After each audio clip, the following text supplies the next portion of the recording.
Assalamualaikum warahmatullahi wabarakatuh.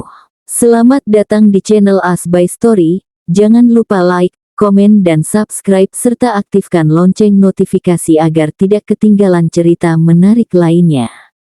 Sekarang mari kita mulai ceritanya. Arga pun tidak kalah terkejut.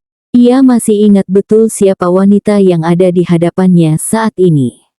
Ini kan yang waktu itu numpang tidur di bahu aku, batin Arga. Adiknya Prof. Zain, kan? Tebak Arga. Ia ingat bahwa Ira adalah adik Zain. Iya, sahut Ira. Boleh saya masuk? Tanya Ira lagi. Oh iya, silakan, sahut Arga. Ia merupakan dokter spesialis anak. Ini hari pertama Arga praktek di rumah sakit tersebut, sehingga ia belum membuka poli dan fokus di ruang perawatan. Ira pun masuk dan mendekat ke arah meja Arga. Ia tidak menyangka akan bekerja dengan pria yang satu pesawat dengannya. Silakan duduk, ucap Arga. Perkenalkan, nama saya Humaira, biasa dipanggil Ira. Mulai hari ini saya bekerja di sini sebagai dokter residen, ucap Ira. Ia bersikap formal karena harus profesional. Apalagi Arga merupakan seniornya. Wah, gak ngangka bisa ketemu di sini. Senang bisa bekerja sama dengan dokter Ira, ucap Arga. Sementara dirinya berusaha bersikap santai. Ia tidak ingin terlalu canggung. Iya, saya juga kaget bisa ketemu dokter di sini. Kalau begitu mohon bimbingannya ya, dok, pinta Ira. Sebagai junior, Ira sangat menghormati Arga. Meski dirinya merupakan anak dari pemilik rumah sakit itu. Hal itu pun membuat Arga salut pada Ira. Dengan senang hati, sahut Arga. Ia tidak menyangka ternyata Ira juga merupakan seorang dokter. Ia pikir Ira berprofesi lain. Sehingga Arga cukup terkejut saat melihat Ira di hadapannya tadi. Jadi, apa yang bisa saya kerjakan untuk saat ini? Tanya Ira. Ia tidak ingin membuang waktu lagi. Oh, ini sebenarnya saya juga masih adaptasi. Mungkin kita bisa mempelajarinya bersama-sama, ucap Arga. Kemudian ia menunjukkan beberapa dokumen yang sedang ia baca. Oke, sahut Ira, santai. Ia memang supel, sehingga sangat menyenangkan meski bertemu dengan orang baru. Apalagi orang tersebut memiliki hubungan pekerjaan dengannya. Namun entah Bian akan suka atau tidak jika mengetahui Ira bekerja dengan dokter pria yang masih muda dan tampan itu. Akhirnya pagi itu Ira dan Arga bekerja sama untuk mempelajari status para pasien di rumah sakit tersebut. Setelah itu mereka pun pergi untuk visit ke ruang perawatan. Dok, kalau boleh tahu, kenapa dokter milih jadi spesialis anak? Tanya Ira. Ia kagum karena pria seperti Arga memilih pediatri untuk pendidikan spesialisnya. Simple aja, sih, sahut Arga, santai. Kenapa? Ira penasaran. Karena saya suka anak-anak. Bekerja itu kan harus sesuai passion. Dan saya merasa nyaman jika sering berinteraksi dengan anak-anak, jelas Arga. Wah, jarang loh ada cowok yang suka sama anak-anak, puji Ira. Ia tersenyum karena jadi teringat pada kekasihnya. Kayak calon suami aku. Dia juga suka sama anak-anak, batin Ira. Dipuji seperti itu oleh Ira, Arga pun senang. Melihat ekspresi Ira yang tersenyum, membuat Arga pikir Ira begitu mengaguminya. Padahal Ira sedang teringat pada kekasihnya. Mari, ajak Arga saat mereka tiba di depan sebuah ruangan. Mereka pun masuk ke ruangan tersebut. Selamat siang, sapa Arga dan Ira. Siang, dok, sahut yang ada di dalam. Mereka pun memeriksa pasien yang merupakan anak-anak tersebut, sambil berbincang. Melihat Arga berinteraksi dengan pasien, membuat Ira salut. Sebab Arga terlihat begitu mudah mengambil hati anak-anak. Saat keluar dari ruangan tersebut, Ira pun bertanya lagi pada Arga. Dokter udah lama jadi spesialis anak? Tanya Ira. Gak juga, sih. Baru sekitar 3 tahun, jawab Arga. Ya lumayan lama sih itu. Pantesan pinter banget ngambil hati anak-anak, hehe, puji Ira lagi. Sejak tadi Ira memuji Arga, membuat pria itu jadi GR. Siang hari, Arga mengajak Ira makan bersama. "Dok, mau makan bareng, gak?" tanya Arga saat Ira sedang bersiap untuk istirahat. Ira balik bertanya. Ia kurang mendengar ajakan Arga itu. Sebab dirinya sedang fokus memikirkan Bian. "Ini, saya kan masih baru di sini. Jadi belum ada teman. Kalau dokter Ira gak keberatan, saya mau makan siang bareng biar ada temennya," jelas Arga, kikuk. "Oh, why not? Ayo, aku udah lapar," ajak Ira. Arga pun senang karena Ira mau makan siang bersamanya. Mereka jalan berdua menuju kantin rumah sakit tersebut. Saat di jalan, Ira berpapasan dengan Zain. "Siang, Prof," sapa Arga.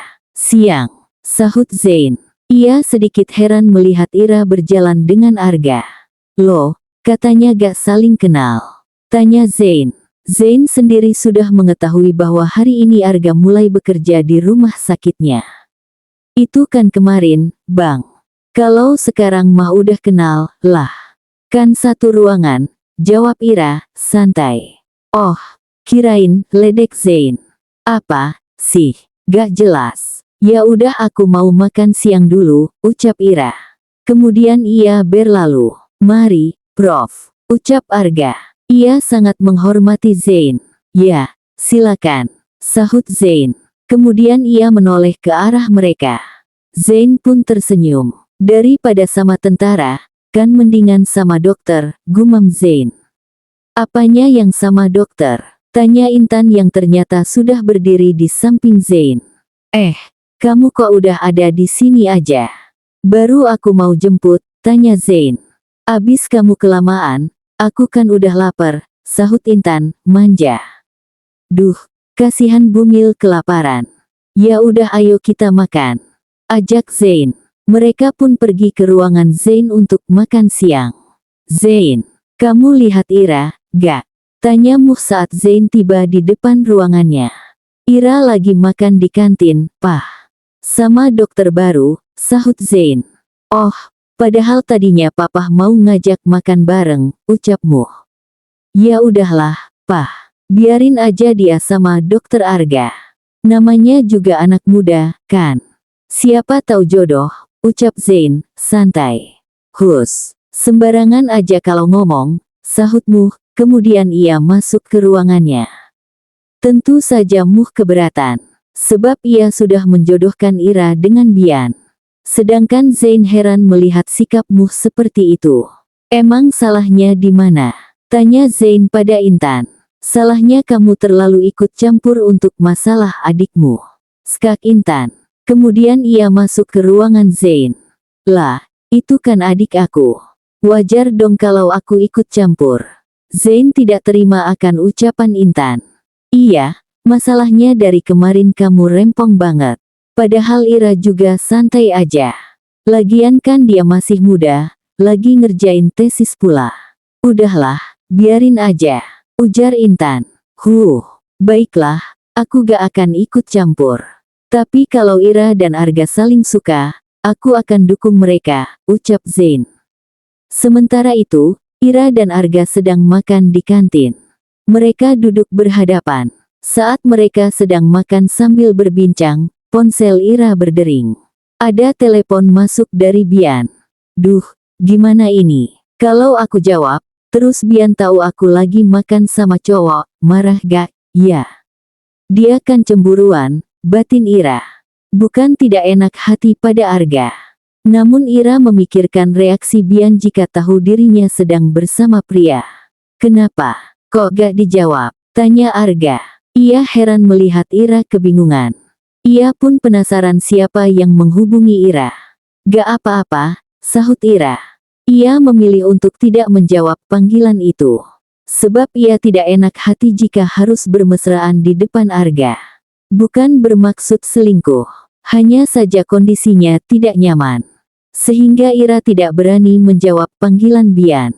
Apalagi jika ditelepon, mereka selalu bermesraan. Namun, Bian pantang menyerah. Ia yang tahu bahwa itu adalah jam istirahat Ira pun masih berusaha menghubunginya. Sehingga ponsel Ira terus berdering. Dijawab aja. Siapa tahu penting, ucap Arga. Hehehe, iya, sahut Ira, kikuk. Hih, dasar Mister Bucin. Gak bisa nunggu nanti dulu apa? Batin Ira, kesal. Akhirnya dengan terpaksa ia menjawab panggilan Bian. Iya, Bi, ucap Ira. Kamu kemana aja, sayang? Kok jawabnya lama banget? Tanya Bian. Ia sedikit bingung karena Ira cukup kaku, tidak seperti biasanya. Ini aku lagi makan. Kamu udah makan? Ira balik bertanya. Arga melirik sekilas saat mendengar pertanyaan Ira. Ia yakin pertanyaan seperti itu tidak mungkin diucapkan untuk orang biasa. Udah, di sini kan 2 jam lebih cepat. Masa aku belum makan, sahut Bian. Oh iya, aku lupa. Hehehe, ucap Ira, kikuk. Ia jadi bingung hendak bicara apa. Sebab tidak mungkin dirinya bermanja-manja di depan orang yang baru ia kenal. Gimana kerjanya hari ini? Tanya Bian. Alhamdulillah lancar. Kerjanya pun menyenangkan. Kamu sendiri gimana di sana? Ira balik bertanya. Alhamdulillah, masih kayak biasa aja. Cuma kan biasanya ada kamu, jadi lebih semangat. Kalau sekarang mah gak semangat karena penyemangatku udah pulang ke Jakarta, sahut Bian, genit. Ira tersenyum. Ia ingin membalas ucapan Bian. Namun bingung harus menjawab apa. Berada di hadapan orang lain membuat otak Ira blank. Bian heran karena Ira tidak seperti biasanya. Sayang, kamu kok diem aja, sih?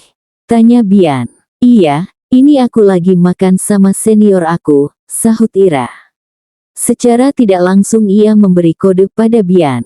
Ira berharap Bian bisa paham bahwa saat ini Ira harus menjaga sikap. Oh, pantesan kamu beda banget dari tadi. Seniornya cewek apa cowok? Tanya Bian. Dek, Ira bingung menjawabnya. Masa aku harus jawab itu, sih? Kan gak enak, ucap Ira. Jika dirinya mengatakan cowok, pasti Bian akan cemburu. Namun, tanpa harus Ira menjawab pun, Bian mendengar ada dokter lain yang menyapa Arga. Wah, dokter Arga. Sapa dokter itu. Suara mereka begitu dekat, sehingga Bian dapat mendengarnya. Hai, apa kabar, dokter Dimas? Sahut Arga. Ia dan Dimas, sahabat Zain, sudah saling mengenal dan cukup akrab. Senior kamu cowok, ya? Tanya Bian. Apa kabar, Ra? Tanya Dimas. Ira jadi bingung harus menjawab yang mana. Alhamdulillah baik, jawab Ira. Ia memilih menjawab yang ada di hadapannya dulu. Sayang, udah dulu, ya. Nanti aku hubungi lagi. Gak enak, nih, bisik Ira. Kemudian ia memutuskan sambungan teleponnya. Kok udahan teleponnya? Keganggu, ya? Tanya Arga. Sebenarnya ia ingin tahu siapa yang sebenarnya menghubungi Ira tadi. Enggak, kok. Santai aja, sahut Ira. Ia pun tidak ingin menunjukkan bahwa dirinya memiliki kekasih. Khawatir Dimas akan mengadu padamu. Gimana penelitian kamu, Ra? Betah gak di perbatasan? Tanya Dimas. Ia cukup dekat dengan Ira. Sebab hubungan Dimas dan keluargamu memang akrab. Ya, sebetah-betahnya di perbatasan, begitulah, jawab Ira. Arga sedikit terkejut mendengar Ira pernah bertugas di perbatasan. Kamu tugas di sana? Oh, jadi yang di pesawat itu kamu dari perbatasan? Tanya Arga. Sahut Ira. Pantesan kayak capek banget. Tidurnya sampai nyenyak sepanjang penerbangan, ujar Arga. Kok tahu? Jadi malu, hehe. Ira tidak menyangka Arga mengetahui hal itu. Gak apa-apa. Biasalah namanya perjalanan panjang. Pasti melelahkan, ucap Arga. Tapi keren, loh. Padahal kamu anak pemilik rumah sakit ini. Tapi kok mau sih dikirim ke perbatasan? Tanya Arga. Ya aku kan harus profesional. Kalau gak gitu nanti aku gak bisa jadi dokter yang baik, sahut Ira. Jangan salah. Dia ini bukan wanita yang manja. Bukan cuma di perbatasan. Dia sering tugas di pelosok desa juga, loh, puji Dimas. Ia pun tersenyum penuh misteri, seolah sedang merencanakan sesuatu. Oh ya, wow, luar biasa. Gak ngangka ternyata Dokter Ira sangat mandiri dan gak manja, puji Arga lagi. Ia sangat salut pada wanita seperti Ira. Padahal di luar sana banyak wanita yang manja. Namun Ira yang berkecukupan itu malah terlihat begitu mandiri. Iya, makanya beruntung bangetlah cowok yang bisa dapetin Ira ini. Udah cantik, smart, rendah hati, mandiri pula. Siapa yang gak bangga bisa punya pendamping kayak Ira? Iya gak? Ujar Dimas. Apaan sih, Bang? Sahut Ira. Ia sebal karena Dimas seolah sedang mempromosikannya. Setuju, sahut Arga. Padahal kemarin ia terlihat pendiam. Namun saat ini Arga terlihat begitu ceria. Dokter Arga udah ada calon belum? Ya, barangkali mau daftar jadi calonnya Ira. Nanti aku bisa bantu ngomong ke Pakmu, canda Dimas. Bang, gak usah aneh-aneh, ya. Decak Ira, kesal. Ia tidak ingin suasananya menjadi tak nyaman karena perbuatan Dimas itu. Yah, namanya juga orang sibuk kerja. Mana sempat nyari calon, jawab Arga, sambil melirik ke arah Ira. Nah, gimana tuh, Ra? Tanya Dimas. Ira tidak menjawab. Ia tak ingin menyinggung perasaan Arga sehingga Ira memilih untuk diam. Ya udah kalau begitu aku pamit duluan, ya. Silakan dilanjut makan siangnya.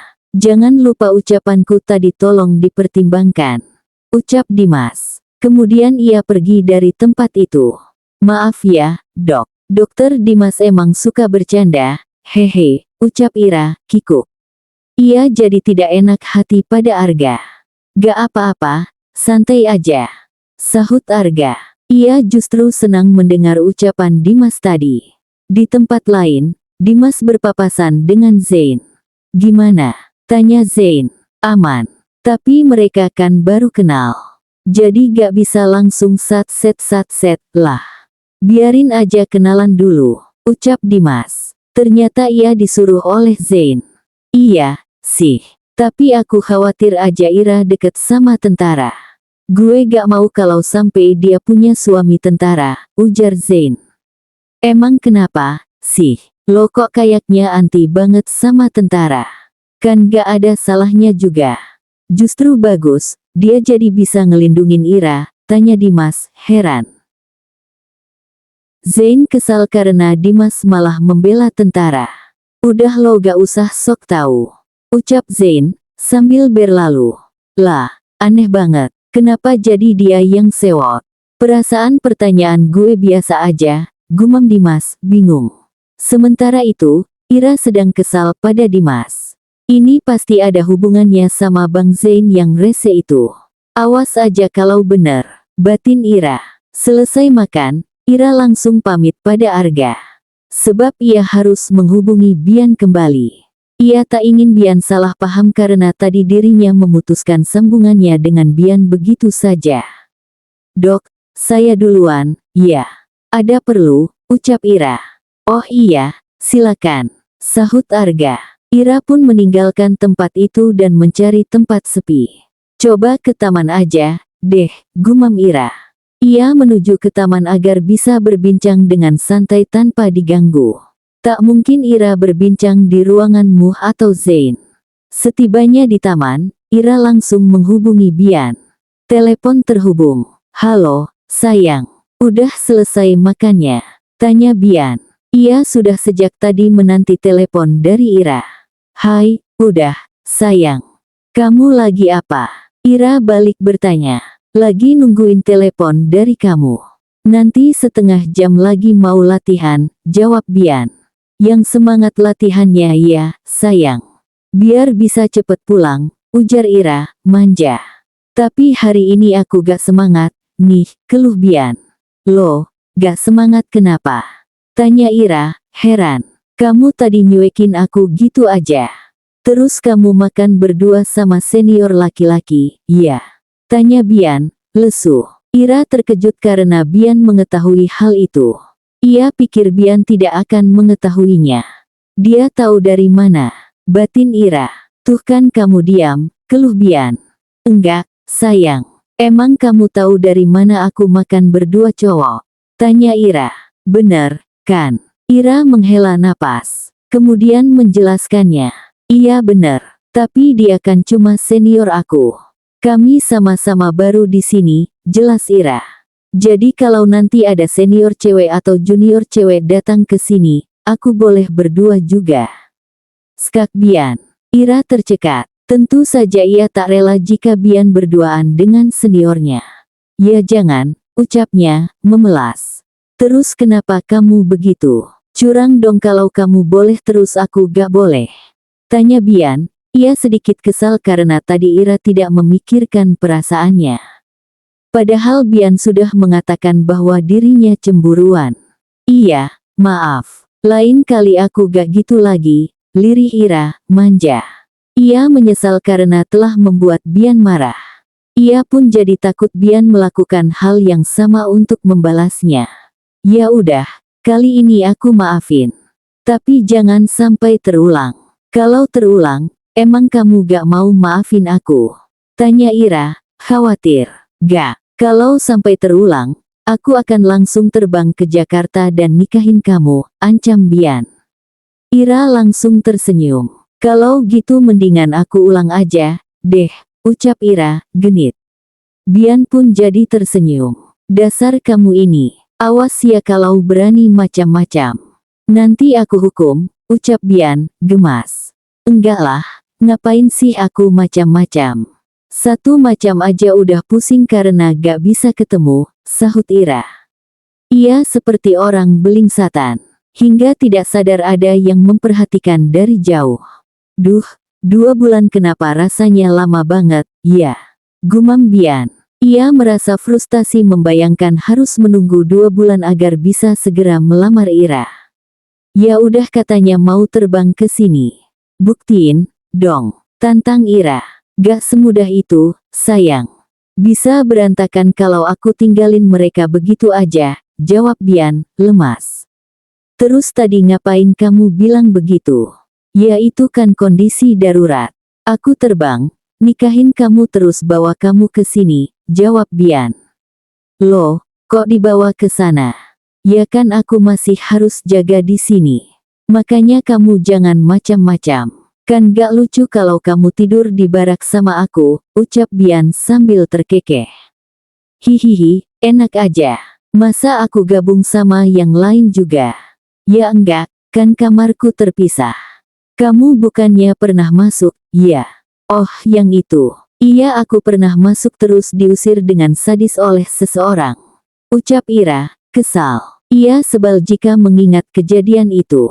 Masih teringat jelas bagaimana juteknya Bian kala itu. Ya ampun, kamu masih ingat aja, ucap Bian.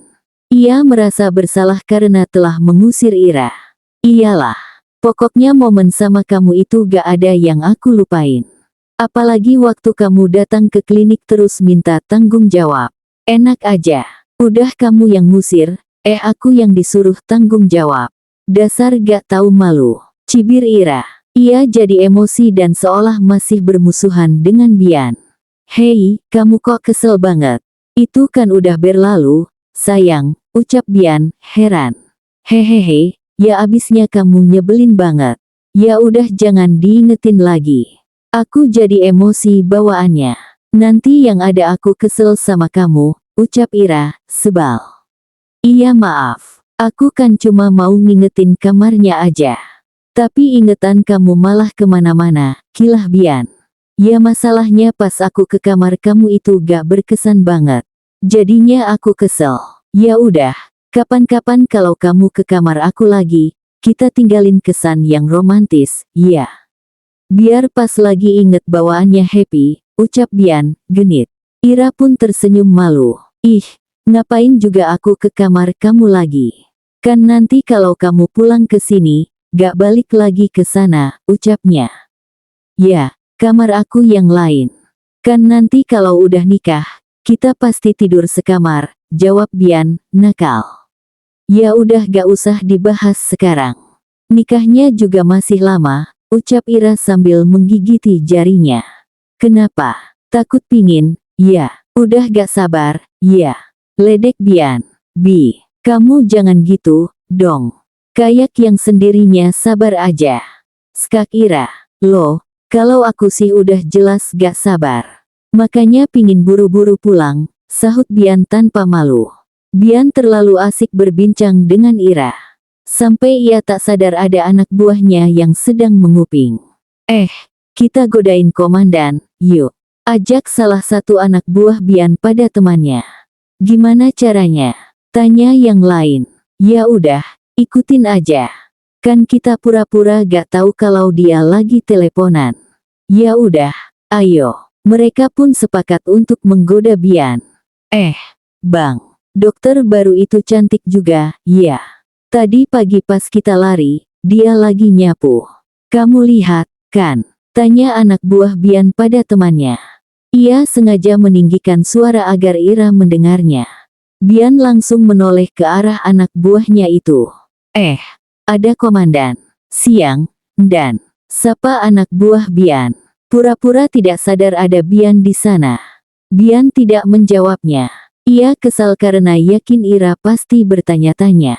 Lihatlah, orang dia senyum juga kan ke kita. Komandan lihat, gak? Tanya anak buah itu pada Bian. Bian langsung memelototinya. Oh, jadi kamu lari pagi lewat rumah dokter itu. Ucap Ira, kesal. Bian tersenyum mendengar pertanyaan Ira.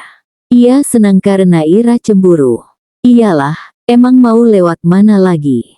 Sahut Bian. Lagian ngapain sih tiap lari lewat situ terus? Emang gak ada rute lain, apa? Keluh Ira. Ia sebal karena mereka selalu melewati rumah dokter. Artinya mereka selalu bertemu dengan dokter yang tinggal di sana. Ya terus mau lewat mana, sayang? Lewat hutan. Jadi trekking dong bukan jogging, canda Bian. Kamu nih nyebelin banget. Bukan nenangin aku malah sengaja bikin aku kesel, ucap Ira, ketus. Hehehe, gimana? Padahal aku cuma lewat aja kamu udah kesel. Apalagi aku, kamu makan berdua dan teleponku diputus begitu aja, skak Bian. Ira langsung terdiam. Ia jadi tidak enak hati karena apa yang ia lakukan lebih kejam daripada Bian. Hehehe, maaf. Ya udah satu sama. Tapi kamu jangan nakal, dong. Aku gak mau ya kalau kamu deket-deket sama dia. Ancam Ira. Udah kamu tenang aja. Aku gak mungkin pindah ke lain hati, kok. Kan hatinya udah dipantek sama kamu, ucap Bian, gombal. Dasar, gombal. Cibir Ira. Tapi kalau kamu gak mau aku deket sama dia, kamu jangan pernah bikin aku sakit, ya. Ucap Bian. Maksudnya, apa hubungannya sama dia? Tanya Ira. Kalau aku sakit kan pasti dia yang ngerawat, canda Bian. Oh, kamu berani kayak gitu. Ya udah, aku gak masalah. Silakan aja kamu deket-deket. Aku bisa kok nyari cowok lain di sini. Skak Ira. Ia paling tidak suka diancam seperti itu. Ira pun langsung memutuskan sambungan teleponnya. Sontak saja Bian langsung kelabakan dibuatnya. Waduh, kenapa jadi ngambek gini? Aku kan cuma bercanda, gumam Bian. Dengan panik Bian berusaha menghubungi Ira kembali. Ia khawatir Ira benar-benar akan mencari pria lain. Namun, Ira yang masih kesal pada Bian itu mengabaikannya. Ia ingin memberikan sedikit hukuman untuk Bian. Akhirnya Bian membombardir Ira dengan begitu banyak pesan singkat.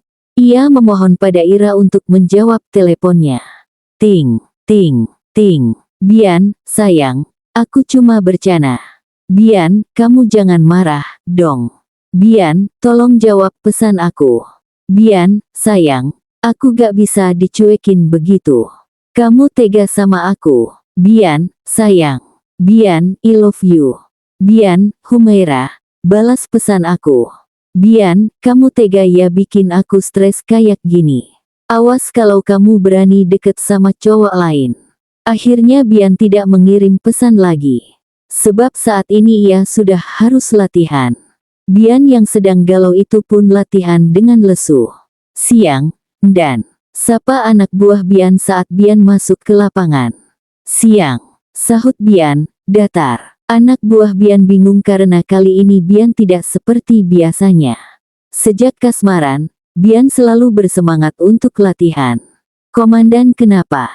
Bisik anak buah Bian pada temannya. Entahlah, biasanya gak begitu. Itu dia. Apa berantem gara-gara kita tadi? Mereka pun saling menatap. Waduh, bahaya nih. Kalau berantem gara-gara kita, berarti belum selesai mereka bicara, tebakan mereka pun sudah menjadi kenyataan. Bian langsung memanggil mereka satu persatu dan memberikan hukuman berat. Sebab Bian merasa semua itu berawal karena ulah mereka. Siang ini kita akan latihan ekstra. Saya harap jangan ada yang main-main. Paham? Teriak Bian. Paham, Komandan. Sahut mereka semua. Benar saja, Bian marah pada mereka. Sehingga Bian memutuskan untuk latihan ekstra. Artinya siang ini tenaga mereka akan terkuras. Belum lama ini pemberontak itu mulai berani menampakkan diri dengan menculik warga sipil. Jadi kita harus latihan perang agar siap ketika menghadapi situasi tak terduga nanti. Mengerti? Teriak Bian lagi. Mengerti? Sahut mereka. Oke, bagi tim kalian menjadi 2 regu. Regu yang mampu bertahan, maka itu pemenangnya. Yang kalah akan mendapat hukuman dari saya. Ujar Bian. Waduh, mereka langsung gelisah karena yakin pasti hukumannya bukan main-main. Akhirnya siang itu mereka latihan dengan serius. Sebab tidak ada satupun yang ingin kalah dan mendapatkan hukuman. Latihan simulasi perang pun terjadi dengan cukup alot. Bahkan mereka sudah seperti pasukan yang sedang perang sungguhan. Mereka menggunakan alat seperti alat paintball. Namun peluru yang digunakan adalah peluru karet. Meskipun terbuat dari karet, tetapi impact-nya cukup kuat. Sehingga target akan merasa sakit jika terkena peluru tersebut. Padahal biasanya mereka latihan tanpa mengenakan peluru. Namun Bian yang sedang marah itu melakukannya karena ingin menghukum mereka. Mulai, pekik Bian. Mereka pun berpencar dan mulai berperang. Tidak ada satupun yang ingin terkena peluru. Sebab pasti rasanya akan sakit dan mungkin meninggalkan bekas. Namun mereka pun tidak ada yang mau mengalah karena harus menang. Sementara itu, Bian memperhatikan mereka dari atas. Sehingga ia bisa melihat semuanya. Saat Bian sedang berdiri di atas, ia melihat ada pergerakan yang tidak biasa dari luar markas. Instingnya yang begitu kuat pun dapat menyadari bahwa ada yang hendak menyerang mereka. Latihan selesai. Kita bersiap untuk menyambut tamu yang datang. Ucap Bian melalui mikrofon yang terhubung ke earphone anak buahnya semua. Mereka paham tamu yang dimaksud.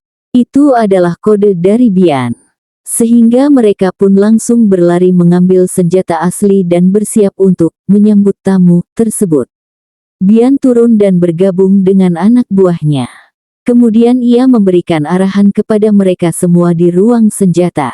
Ia menggunakan strategi untuk mengalahkan musuh, dengan cara pura-pura tidak mengetahui kehadiran mereka. Bisa dimengerti? Tanya Bian setelah menjelaskannya. Siap, mengerti. Sahut mereka semua. Oke, berpencar semua. Ucap Bian, tegas. Mereka pun berpencar dan bersembunyi di setiap sudut markas. Sementara Bian pura-pura bersantai di ruang ofis markas tersebut.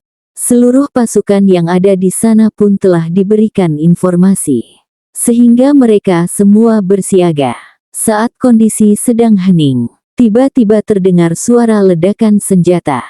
Dor! Ternyata penyerang itu langsung menyerang mereka dengan barbar. Mereka adalah kelompok mafia yang tempo hari pernah diserang oleh pasukan Bian. Mereka datang untuk membalas dendam karena ulah Bian itu telah menyebabkan kerugian bagi mereka. Sebab, setelah kejadian perang di tengah hutan itu, pasukan Bian kembali ke sana untuk menyita seluruh barang ilegal yang diselundupkan oleh mereka. Sehingga bos besar mereka sangat murka dan meminta mereka untuk menangkap Bian.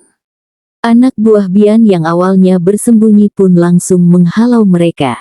Sehingga baku tembak terjadi di siang itu. Sebelum keluar dari office, Bian mengirimkan sebuah pesan pada Ira. "Bian, sayang, doakan aku. Markas kami diserang. Semoga kami bisa menang dan selamat." Pesan terkirim. Bersambung.